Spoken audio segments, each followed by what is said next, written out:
Parliamentary inquiry, Mr. Speaker. Gentleman may inquire. Can any member rise, Mr. Speaker, and move to suspend the rules and pass H.Res. 72 prior to the rule being called up? That is within the chair's power of recognition. Today is not a suspension day.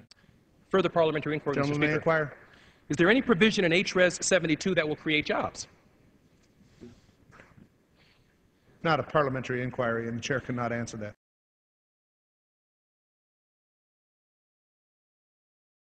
That says that the movement within tax brackets is subject to a higher order. And let me also make this argument in support of the point of order. The gentleman does not control the time. Point of order. I'm on my feet to a point of order. I cannot be taken off my feet by anyone except the chair. I would urge the respect of the gentleman. The chair will continue hearing the gentleman from New York. The reason why this is so important that we enforce now is just as we all have in our rules the annotations of when this rule has been bent and broken. We don't want to, at the beginning of this Congress, one of the earliest actions we do is bend and break and leave in shatters the 3/5 requirement.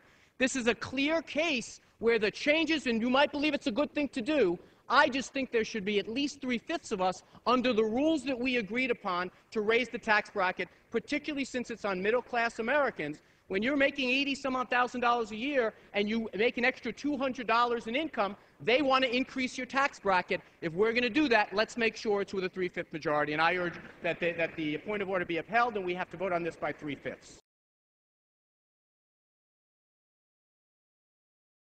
His point of order. Mr. Speaker, I object to consideration of this bill because it violates Rule 21 of Section 11, which requires a 72-hour layover of the bill and it to be electronically noticed in order for it to be considered by this House.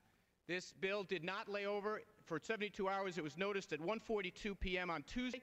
Therefore, it has to wait to 1:42 on Friday to be in compliance with the rules of the House. A point of order against consideration of H.R. 1076 is not timely until such time as the bill is called up. Mr. Speaker, point of parliamentary inquiry. The gentleman will state his parliamentary inquiry. Mr. Speaker, as you know, we're about to consider the rule that members need to, if they're to vote on it and understand it, need to know that they're waiving the rule. This is the statement of the Speaker of the House. I will not bring a bill to the floor that hasn't been posted online for at least 72 hours.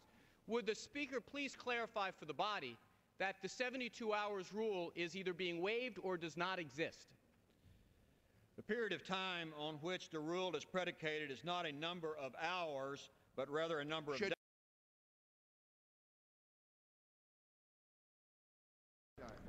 Not necessarily out of concern for unfunded mandates, although there are likely many in this bill. I raise a point of order because it's the only vehicle we've got to actually talk about this rule and this bill and how we're being denied the ability to actually offer the amendments that we would like to illuminate what's actually in this bill. The Republican spending bill badly damages our fragile economic recovery, according to 300 economists of all political stripes, and threatens to send us spiraling into another Republican recession. And as we have heard earlier this week, the Republican answer to 14 million Americans who lost their jobs and can't find new ones is stop talking about jobs. For 15 seconds to ask him just a simple question. I thank the gentleman for yielding. I'd be happy to answer that question. I'd like to ask the gentleman, how many jobs does this bill create? By eliminating the crushing federal deficit that we have today, by taking the first steps we've seen in a generation to take the government out of capital markets and put the private sector back in? I'll reclaim my time. I do appreciate the gentleman's decision not to answer my question. Now, this is how Eric Cantor on 3/30/2011 said a bill becomes a law. The Senate's gotta, this is just the transcription, I didn't do that, I just assume it's the Southern thing. The Senate's gotta act prior to the expiration of the CR. If it does not act, meaning the Senate does not do something, H.R. 1 becomes the law of the land. That's not true. That's not constitutional. That's not fitting of this body. Now, it is, however, consistent with how the majority party has been governing around here. They've passed rules that they have ignored. For example, on January 5th, they had members of their caucus take the oath in front of a television set. On February 9th, they failed to provide constitutional authority for a bill despite that it was one of their rules. On March 13th, they failed to get a 3/5 majority for passage of a bill that raised tax rates, despite the fact that it was part of the rules. On March 17th, they failed to make a bill available within 72 hours, despite the fact it was part of the rules.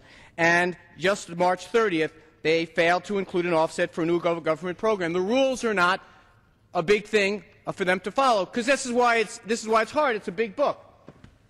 So I brought you this. House Mouse, Senate Mouse, which is sold in the gift shop to teach children how to understand the Constitution and permit me to read. It's the floor of each chamber, the Senate and House, where each senator and each Congress mouse gets to vote on the bill. And if enough do, this president signs it if he likes to. Well, the Senate mices haven't passed this yet. Perhaps if this were the rules that the Republicans had to follow, it's a much thinner book and it rhymes, maybe you'd get it right. But this is not the Constitution. Across town, the GOP pushing its one-week $12 billion stopgap bill through the House. Little chance does it stand in the Senate, and if it does pass there, the president already vowed to veto it, and if they get it done, it's good for a week. So what are we talking about? Majority Leader Eric Cantor also telling House lawmakers to keep their weekend open for last-minute developments. The pro wrestling theater at an epic height on this fine debate. Debate over the impasse and just the mention of the Tea Party sparking fireworks on the floor. Tea Party on your side, as so often is the case. Mr. Speaker, reclaiming my time. I would say let us look at why we are where we are to begin with. House will come to order. We have little doubt on our side of the aisle why we're where we are today. I'm reclaiming my time.